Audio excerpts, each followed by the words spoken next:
वतीने छत्री वाटपाच्या कार्यक्रमासाठी आमच्या मैदान आणि खास करून निखिलचं मनापासून कौतुक करावं वाटेल. पूर्ण ठाणे शहरासाठी छत्री वाटप आहे तेव्हा मला माहित नाही, पण प्रभाग क्रमांक 22च्या वतीने आपण वर्षभर कार्यक्रम करत असतात. प्रत्येक कार्यक्रमाला आम्हाला बोलत आहेत. आपण सगळे शिंदे साहेबांच्या नेतृत्वाखाली काम करतोय. फक्त इलेक्शन आलं म्हणजे कार्यक्रम होत नाही. या प्रभाग क्रमांक 22 मध्ये मॅडम मला वाटतं वर्षभर कार्यक्रम 2-2 महिन्यांनी मोठ्या प्रमाणात ज्येष्ठ नागरिकांना छत्रीचं वाटप होते. मला असं वाटतं की सगळ्यांकडे गोष्टी आहेत, पण आपुलकीने आपली म्हणून ज्या लोकांना आपण छत्री वाटप करतो त्याच्यामध्ये घरकाम करणाऱ्या महिला देखील आहेत आणि ज्येष्ठ नागरिक देखील आहेत. तर प्रत्येक वर्षी मला वाटतं की कार्यक्रमात सातत्य ठेवणं फार गरजेचं आहे आणि निखिल वारंवार वेगवेगळे कार्यक्रम करत असतोय याची जाणीव मला असं वाटतं एक शिवसैनिकाला नेहमीच असते.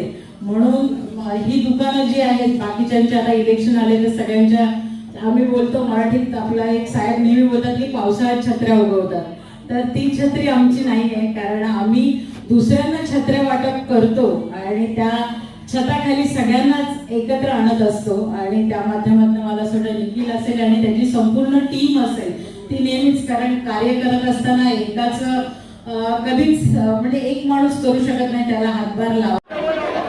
प्रभाग क्रमांक 22च्या वतीने निखिल कुजळे व त्यांच्या सर्व सहकाऱ्यांनी आता जवळजवळ 1000 लोकांना छत्रीचं वाटप केलेलं आहे.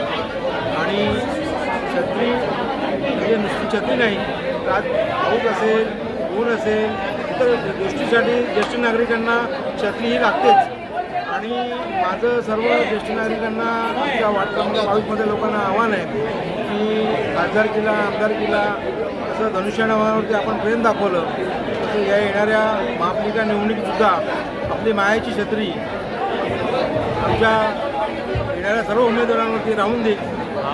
आज हे आमचं छत्री कृतज्ञतेची छत्री या सुंदर कार्यक्रमात आमचं 4थं वर्ष आहे. आम्ही धर्मवीर साहेब यांच्या प्रेरणेने आणि आमच्या महाराष्ट्र राज्याचे लाडके उपमुख्यमंत्री आणि शिवसेना मुख्यमंत्री एकनाथ शिंदे साहेब यांच्या आशीर्वादाने तसेच आमचे नरेंद्रजी मस्के साहेब असतील, आमचे रवींद्र पाठक असतील, याकडे शिंदे असतील, आमच्या वहिनी, आमचे हेमंतजी पवार, कमलेशजी चव्हाण या सर्वांच्या मार्गदर्शनाने हे 4थं वर्ष आम्ही शिवसेनेच्या माध्यमातून एक ज्येष्ठ नागरिकांसाठी आणि घरकाम करणाऱ्या आमच्या गरजू महिलांसाठी आम्ही छत्रीचं वाटप करत आहोत.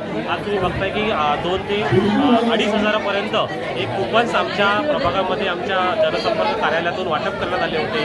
त्या नागरिकांना तर आम्ही छत्र्या देतच आहोत. त्या व्यतिरिक्त जे गरजू कुपन ज्यांना मिळाले नसतील त्या नागरिकांनाही आम्ही छत्र्यांचं वाटप करत आहोत. खूप चांगला प्रतिसाद आम्हाला या प्रभाग क्रमांक 22मध्ये शिवसेनेला या ज्येष्ठ नागरिकांकडनं आणि सर्व महिलांकडनं आम्हाला मिळत आहेत.